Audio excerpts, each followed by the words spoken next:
This is Laura DeFranco, holistic physical therapist and owner of Brave Healer Productions. I'm excited to bring you my new holistic healing series where you're going to learn from the experts what it means to live fiercely alive, mind, body, and soul. I invite you now to take a breath, relax, and feel the vibe of the words my guest has to share with you today. Welcome, everyone. Today on the Brave Healing Podcast, I have the distinct pleasure to bring you 4 of the amazing authors of the upcoming book, The Wellness Universe Guide to Complete Self-Care, 25 Tools for Stress Relief. I don't know about you guys, but I think the world needs a little stress relief right now. So welcome Eileen Dillon, Jennifer Whitaker, Jennifer Tolo, and Rosemary Levesque. Thank you so much for being here tonight to talk about stress relief with me. So you guys are going to help me with the mission I have here at Brave Healer Productions, and that is to change the world one brave word at a time. So let's get into it with Eileen first. Eileen, talk to us about this beautiful chapter that you wrote in this book. You're going to be teaching us a little bit about emotional mastery. Yes.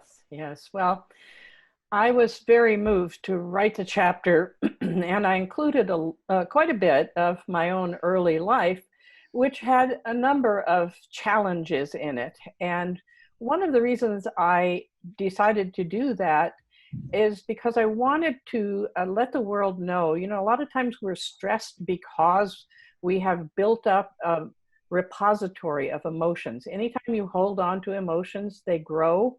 And I built them up for over 20 years, and then they were suddenly released. And these things that occurred. Another part of my mission is that today we have a lot of emphasis on PTSD.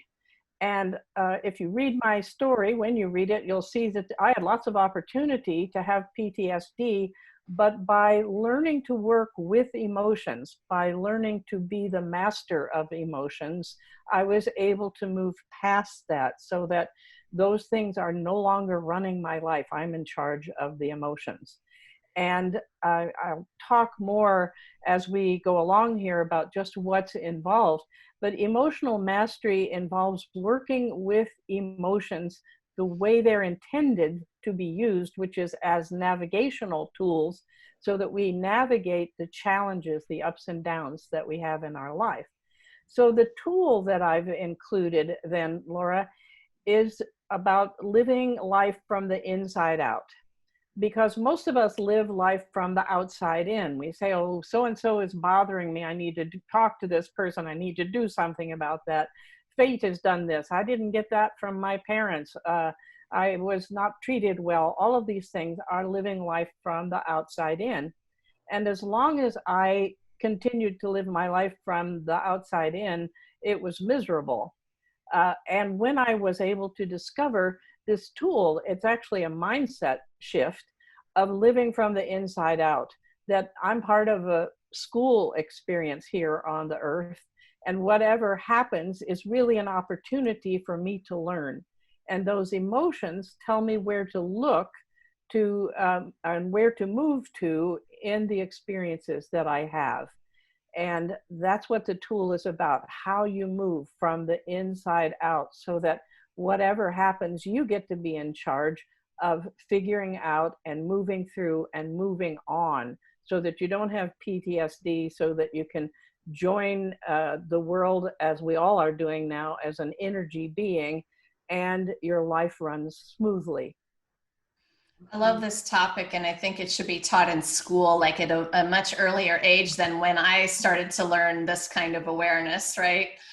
And let me just say thank you, and thank all of you for saying yes to this project and for just so beautifully teaching in these chapters. I want the viewers to understand what they're about to get in this amazing book. You all are you're amazing, you're expert master teachers, and it comes through in words in this book. And that's a challenge, honestly, because y'all can teach all day long. You do it every day with all of your people. But to put it in a book in words so that the reader has that beautiful practical experience, that is challenging. So thank you for doing that so amazingly well. Eileen, so is it true that a lot of times you're dealing with people who just were never taught to do this? I talk about it being, taught in schools. It really should be. I imagine you know a whole lot of people who were taught this in their childhoods, right?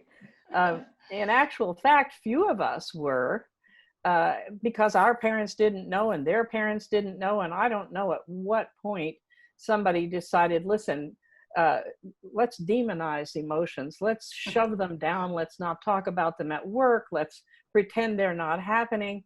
But somewhere along the line, we started doing that. And that's when we started creating our problems, because you build the energy.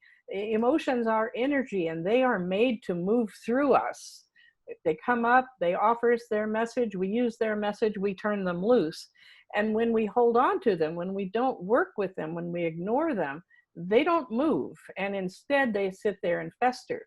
And anger is our most active emotion.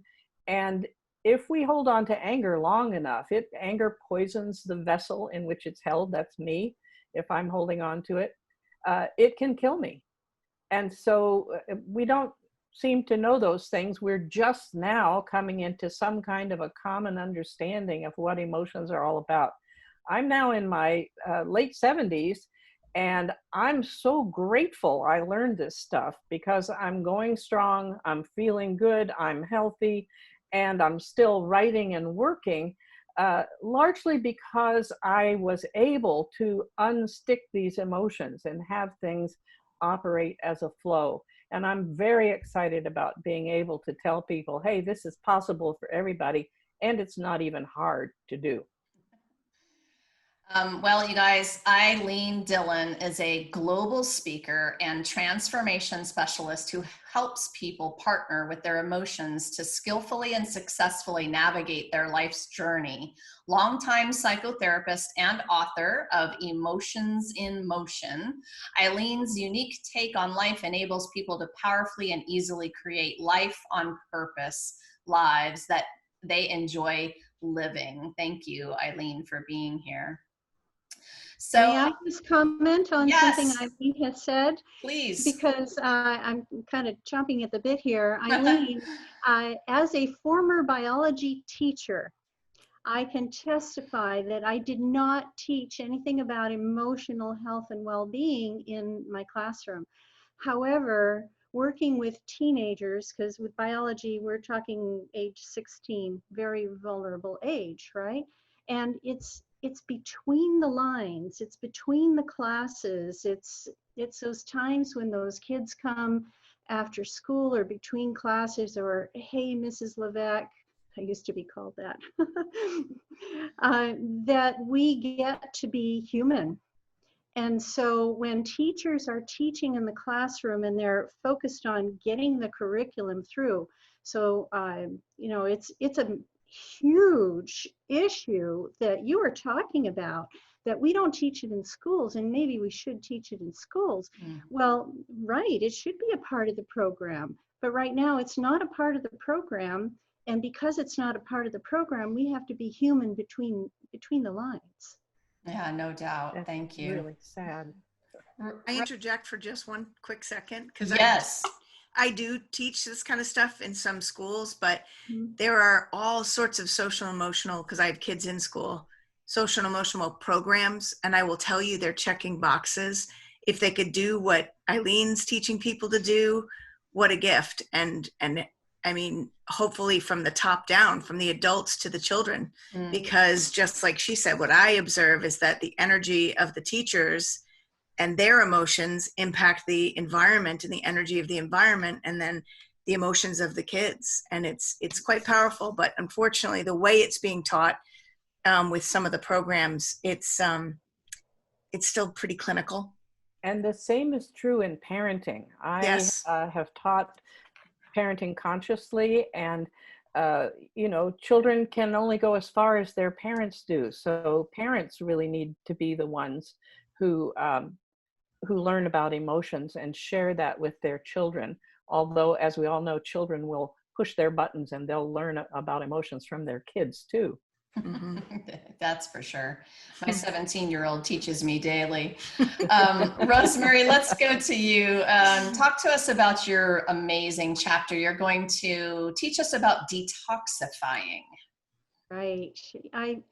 Thank you. I find that toxicity is the unspoken elephant in the room, the unspoken thing that the thread that holds everything else together is, if you're not addressing toxicity, physical toxicity, then it interferes with everything else on every other level: energetic, emotional, spiritual, the wholeness and well-being. If you don't feel good, then it's hard to be in your body.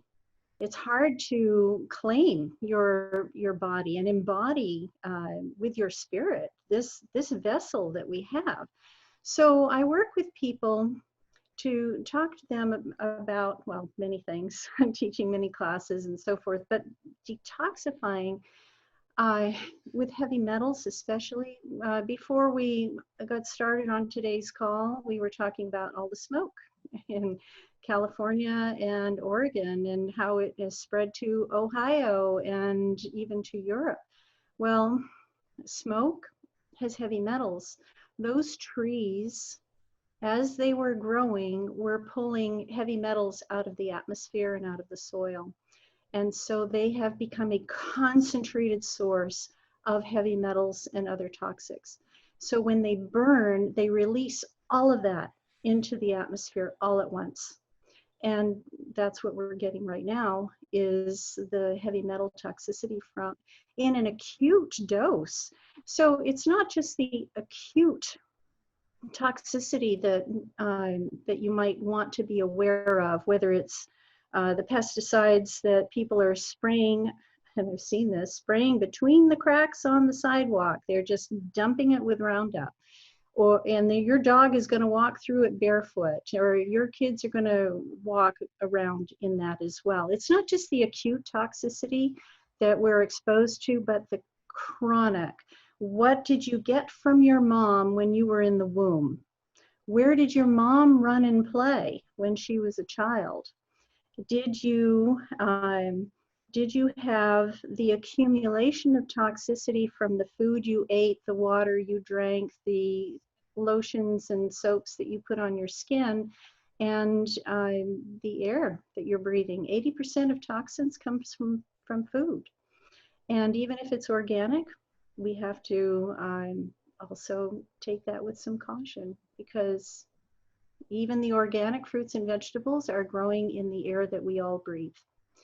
So not to be the harbinger of doom here, because there are wonderful tools that I put into the chapter on how you can become more aware of toxins in your environment. Use the resources that I point out, the Environmental Working Group, Washington Toxics Coalition, other resources are wonderful to raise your awareness about toxicity.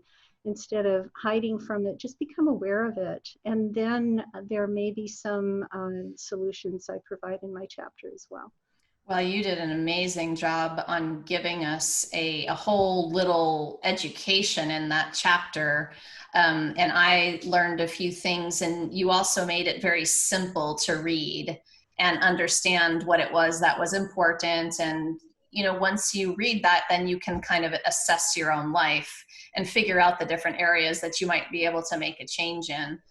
You gals are catching me on day 7 of a fall detox.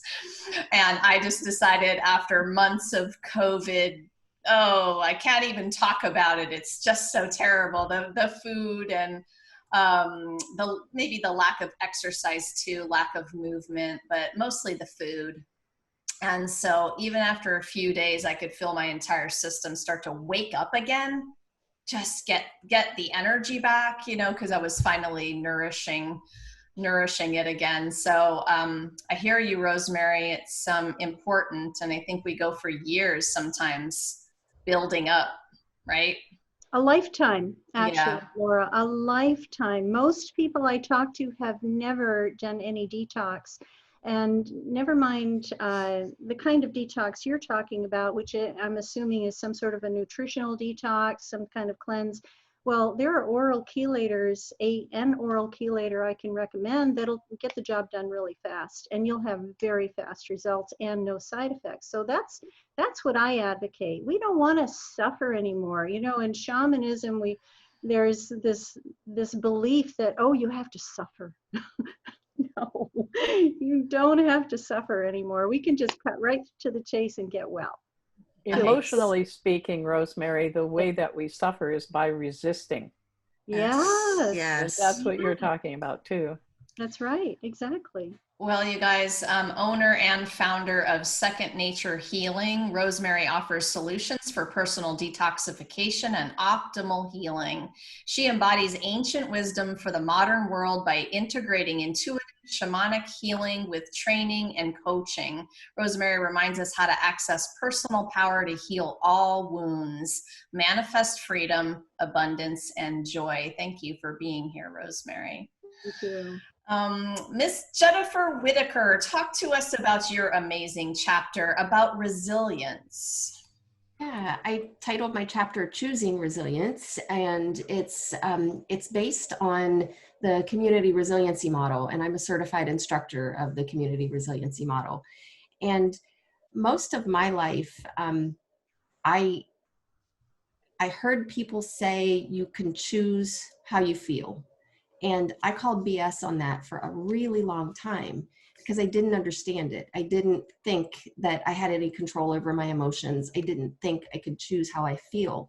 And when I found the community resiliency model, it's really simple. And it didn't take long to convince me to do the trainer program and become an instructor in it, because it's all about connecting with sensation in your body. And for years, I was completely cut off and numb to any sensation in my body. It was all about, I always talked about my feelings. And so everything was feeling this and feeling that. And so I tell my clients now, stop saying the F word, because as soon as we start talking about our feelings, it pops us into our head. That's the perception. That's what Brene Brown calls the story we tell ourselves. I guide my clients now towards sensation. Sensation will land you in the body, and it will get you into that felt sense in your body. And so once you get to the felt sense in your body, what I tried to do in my chapter was take clients through a moment where I literally experienced anxiety welling up inside of me, and trying to show people as best I could how I shifted internally away from the feelings, or sorry, here I go saying the F word, away from the sensations of anxiety inside myself, and shifting to something that was either more pleasant or neutral, and noticing that yes, the anxiety was there, and also what else is true? What else am I noticing? What else is present? And then making that shift, consciously making that shift, and noticing what happens now as I focus my attention more fully on the more pleasant sensations in my body. And sometimes the unpleasant sensations of the anxiety will dissipate entirely, and sometimes they will reduce to where they're more manageable, but they don't go away entirely. And that's okay. As long as they're manageable, that's what matters. So using the nonverbal language that our body sends us all the time. Like Eileen was talking, it's a navigation system. And I just approach emotions a little bit differently, because everything in the resiliency workshops I teach is based in biology, physiology, and science. I mean, so I'm teaching about the chemistry, the chemical reactions that happen in the body. I'm teaching about the neurobiology of the brain. I'm teaching about mirror neurons and about resonance, and bringing in the scientific backing and studies So the clients who tend to come to me are ones who need to have that intellectual understanding. Not everybody has that. So for people out there who don't necessarily need the scientific backing behind what you're doing, my classes might bore the crap out of you because there is a lot of science in it. But if you need the science, if you're like me and you need that science, then this is a method that might work. You know what I love about what you're teaching is just I call it a ninja level of awareness. Like we need the ninja moves, you guys. And there's a theme running through all of the chapters of the book, actually several themes. And this would be one of them, is you're all teaching a form of awareness, and awareness is so important. It's so foundational for everything. Our ability to look at everything, what we're thinking, what we're sensing, and the actions we're taking, the behaviors that are happening because of those thoughts and what we're sensing. So thank you, Jennifer, for taking our level of awareness up a notch. I really do work with subtlety. So I don't work with the really big emotions like Eileen was talking about. I work with the really subtle ones that, if ignored and overlooked over time, they become chronic and they become big. So yeah, you're right. It is really ninja.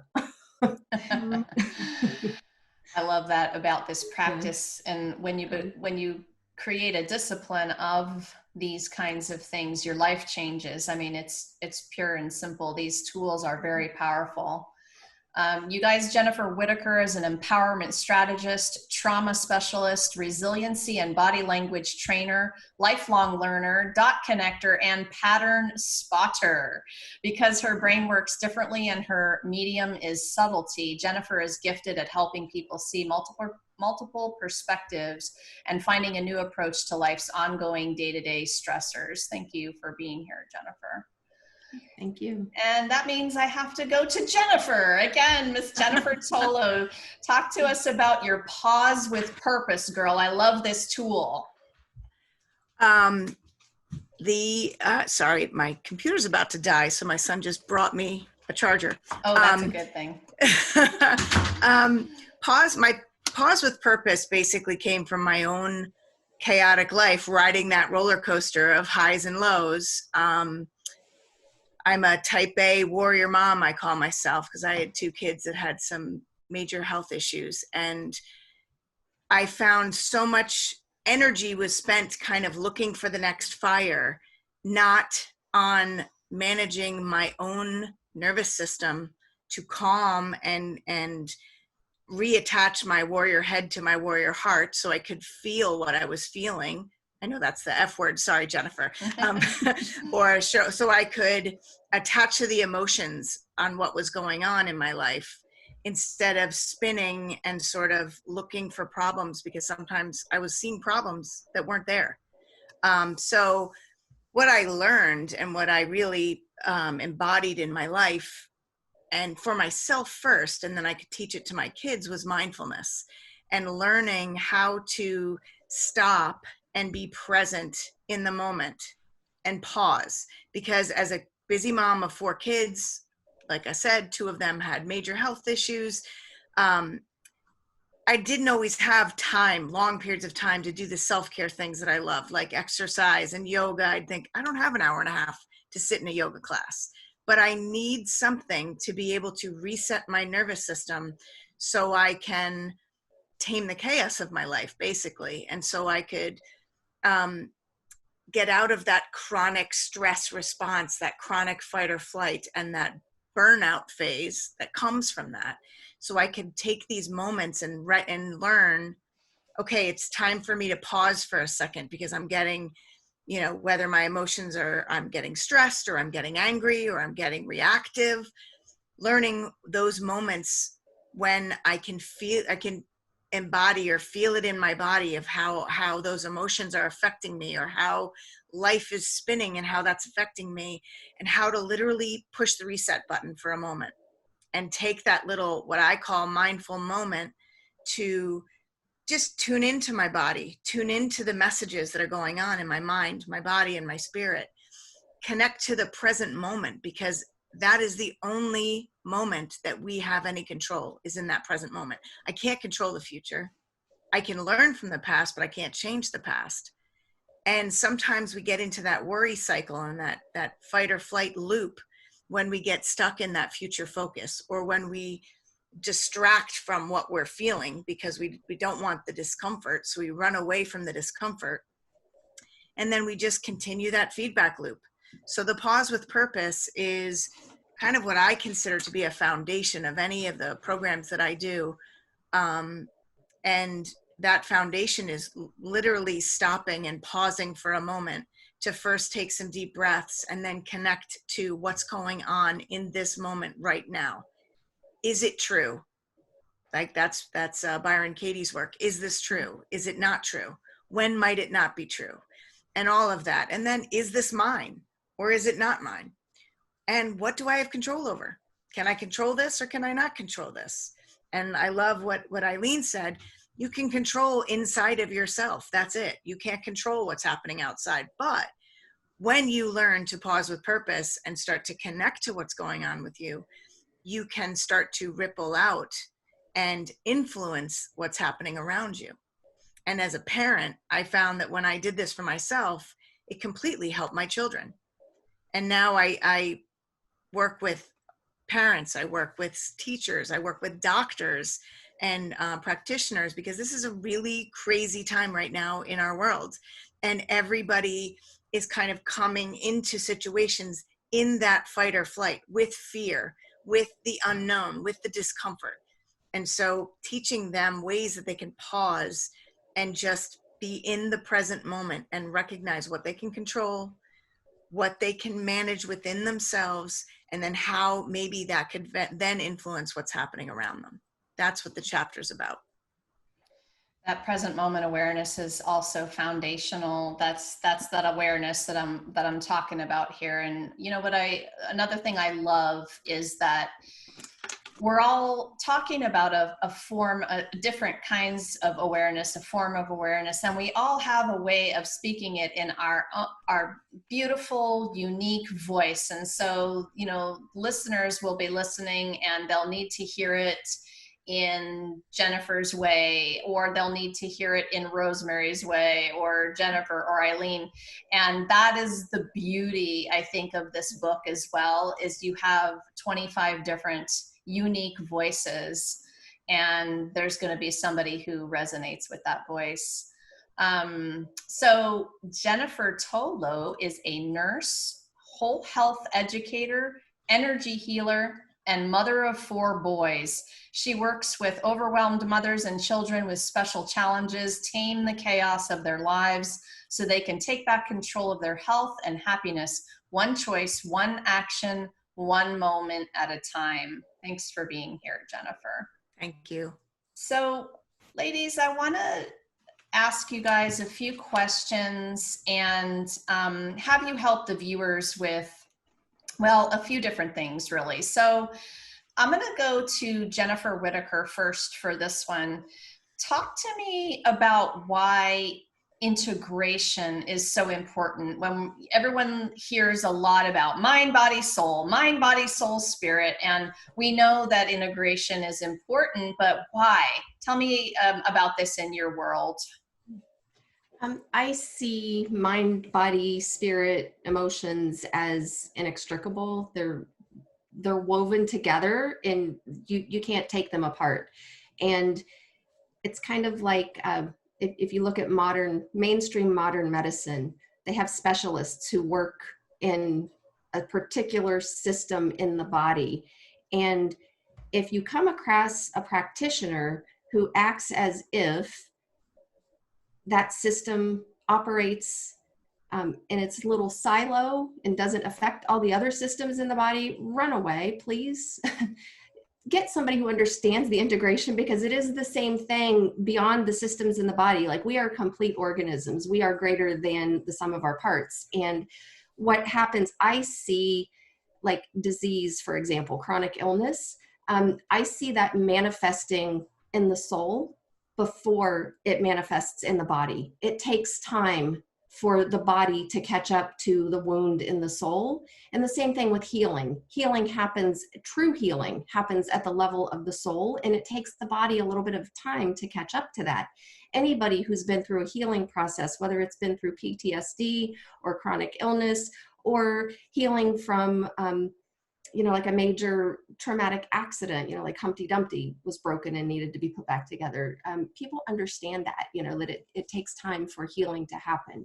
And integration is so important because you can manage the physical symptoms your whole life, but never truly experience healing if you don't take the time to integrate.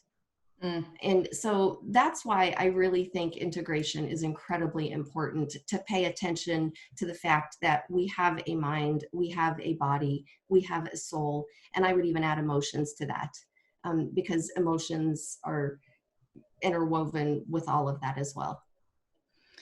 I love that. I love the way you talk about this. Rosemary, talk to me about how you think about integration in your world. It's all about integration, and I think of everything as vibration. So just as we see, we hear, all of the senses, right? They're all just different ways of receiving vibration.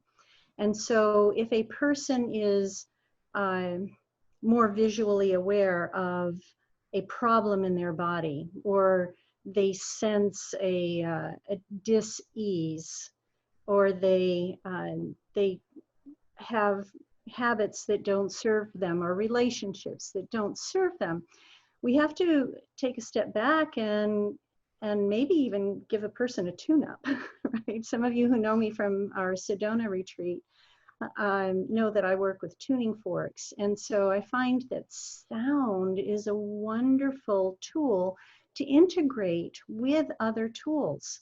So we want people to drink water. You should drink water. You should eat foods that are good for you. You should laugh. You should go out and smell the roses. You should pet your dog and hug your kids and dance to music. And all of these are different ways to experience a higher vibration.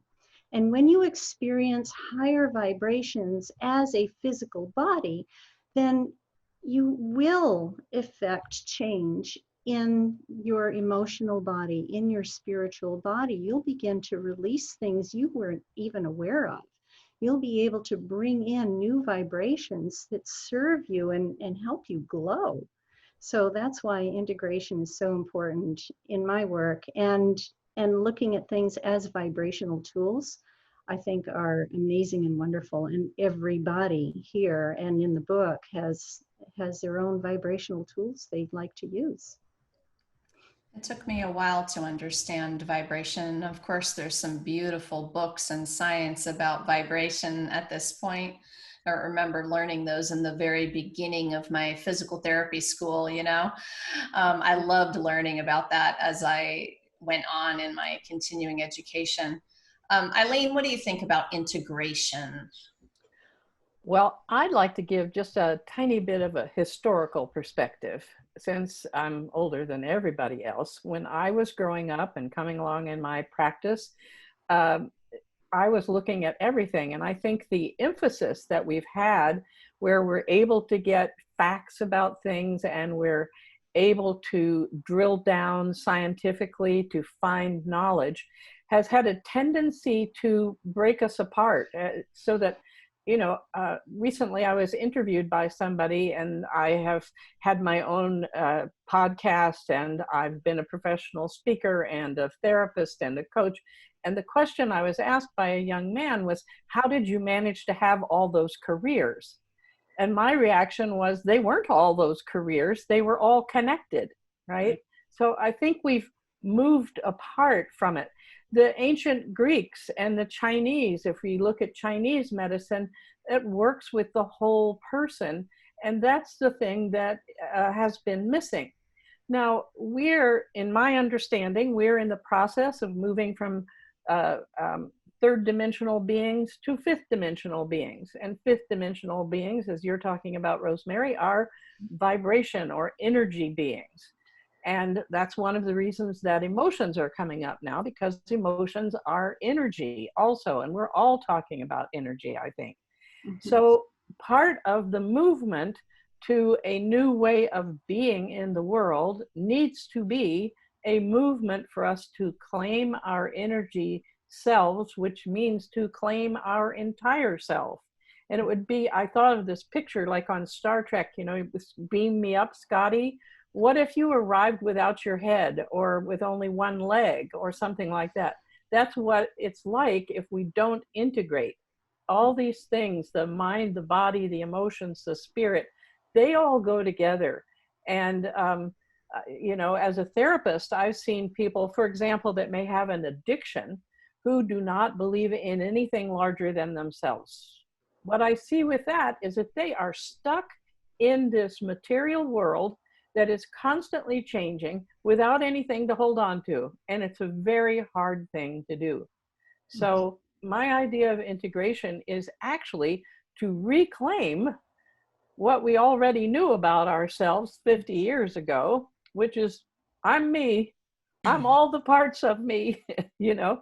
And it's wonderful that we've taken a deep dive, but I think now it's time for us to look at the larger picture by standing back a little bit and going, oh yes, I'm emotional and I'm mental and I'm spiritual and you know, I'm my body. And all of us, I love the fact that all of us here in this meeting are representing a lot of those different aspects. We're bringing it together in this book, if you will. It's great. Yes. Oh my goodness. Definitely. Thank you. Jennifer Tolo, how do you think about and talk about integration? Kind of a combination of all of these lovely ladies here. I completely agree. It's energy and it's vibration and it's understanding the mind, the body, and spirit, and understanding that you're all of the above and it's not just one. I think a lot of people in this day and age, especially people when they're resisting what's happening, they're very stuck in their head. And I like to say, for me, I help people integrate the head with the heart and the gut. So, you know, the tools, because a lot of us, we might have the knowledge and the knowing in our head, which we've gained from learning, we've gained from experiences. And then we have our emotions, which are our sensations, not to disrespect Jen, the F word, but the sensations, yeah, the sensations of how our emotions feel in our body. Our love, what we put our attention to, what we value, what we, what our intention is, and then our gut, which is that inner knowing, and that connects, that the gut is what integrates the head and the heart, and that helps us with our inspired action and helps us balance the thinking brain with the feeling. So sometimes we can't access our higher brain and our higher self if we are overly emotional. If we're too much in the heart and we're too emotional, we get spun up in that reaction and that resistance, as Eileen was talking about. And then we can't just allow whatever's happening to unfold because we think that it needs to be happening a certain way. And we're tied to or attached to what our thoughts and our overthinking tells us it should be. And then the emotions of when it's not what it should be, that we need to anchor that energy and ground our energy so we can move and integrate the head with the heart and the gut and use that inside knowing, that connection, that intuitive vibrational knowing to be able to take action that is in alignment with our highest self. You know, you're also talking about one of the other beautiful themes throughout the chapters of this book, and that is you all are connecting the reader with that inner wisdom. And again, in all of the beautiful kinds of voices that you're teaching in, all very unique. And that connection, that inner wisdom, that intuition, that inner voice, inner healer, right? So I'll just say a thank you for being able to do that and help people, guide people along to that. That is foundational, right? So Jennifer Tolo, I'm going to stick with you for this next question, and we'll go around to everybody with this. But, you know, everybody was going along living their lives, and we all had a certain amount of stress and anxiety from just normal life stuff that was going on. And then we hit 2020 and y'all know what happened, right? And so people are struggling, they're overwhelmed. The amount of stress that they had before this was good enough, you know? And so the question is, what would your message be to somebody listening who might just be losing hope right now? Yeah. Well, I am a huge believer that things happen for a reason, and that there's opportunities for growth and for pivots in our life with every challenge that we're presented with.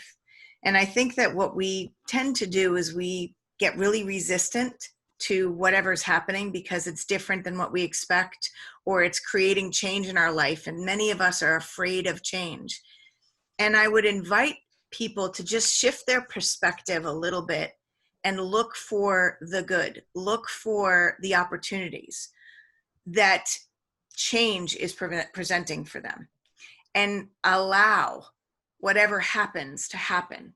Because I think it's really great for us to have things planned out and to be focused on sort of, this is what I want to happen, but it's that resistance to what's happening that creates such dis-ease in our body and creates such, where it just really throws us upside down, and then we lose our way. So I think the important thing really is to just, again, be in that present moment, but really work on recognizing what you have control over and what you don't have control over. And then again, going into those inner tools and trusting that you're going to be okay no matter what happens, that whatever's happening is happening for a reason. And maybe look to shift your perspective to be able to see, okay, what are these opportunities? What is the lesson here that I need to learn? And open yourself up instead of resist. Try to go with it and let go a little bit of that tight control we try to have on our steering wheel of life, and just let go a little bit and ask for help. Our guides want to help us. You're not alone. Yes, for sure. Rosemary, what would you say to somebody who might be losing hope right now? Jennifer, I loved everything you said, and I resonate deeply with that. One of the things that I have seen happening is this contracting, this kind of out of fear, people are tightening up and they're going inside. And actually, it makes me think of the butterfly, because the butterfly has to give up who they are in order to become who they are going to be, right? There's a bit of trust in there. You know, the caterpillar will eat and eat and eat. Here's my science coming through, right? So the caterpillar eats and eats, fortifies, and goes out into the world to be who they are. And then something happens, and they don't know why, and they don't, they're not reasoning about it at all. They're not thinking about it. It's instinctive that they begin to change. And so by going into this cocoon, they actually give up, they become mush, right? They become mush. They give up every body part, every structure that they have, in order to become who they are going to be, so that they can, with strength, break through that cocoon and emerge. And so I see us as going through that kind of process, that we have, if we take that moment of contracting and say, oh, there's something going on, like Jennifer will say, oh, I'm sensing something. Of course, everybody is sensing something, right? But that contracting is a going in, and take it as an opportunity for you to say, okay, things aren't working the way they used to. I guess it's time to now give up who I am to become who I will be. And I think maybe just thinking of the butterfly will be more helpful here. Thank you, Rosemary. Yeah, you're welcome. Eileen, what do you think about this? What would you say to someone who's losing their hope right now? Well, I've been a therapist for 50 years, so I always look for these, you know, let's get this done today kind of response. Uh, First of all, I appreciate both Rosemary and Jennifer, what you guys have said, and I'm resonant with what you're saying also. But I want to go back to the notion that stress has to do with resistance. And what we're doing is we're resisting going with things the way they are. And Rosemary, when you talk about the butterfly goes with things the way they are. And Jennifer, when you're talking about control, the reality is we don't have a lot of control.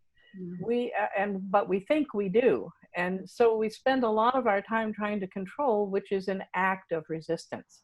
Right. But I'd like to tell you a story. Years ago, I worked with a young 18-year-old woman who was an only child of a quite well-to-do and prominent family where I worked.